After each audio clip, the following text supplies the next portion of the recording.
Okay, good morning, mother fathers. Good morning po, Sir Mr. Bintana.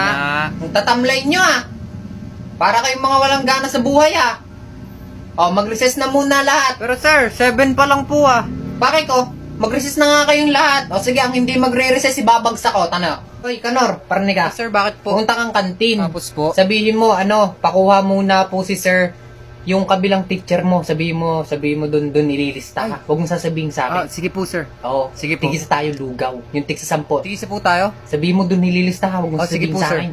Ito po ang ating tatalakayin ngayon.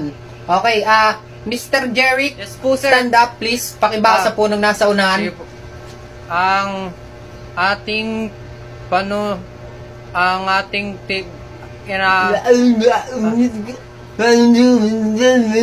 Hindi mo ka mabasa? Hindi po masyado, sir. Lapit po yun. Okay? Naintindihan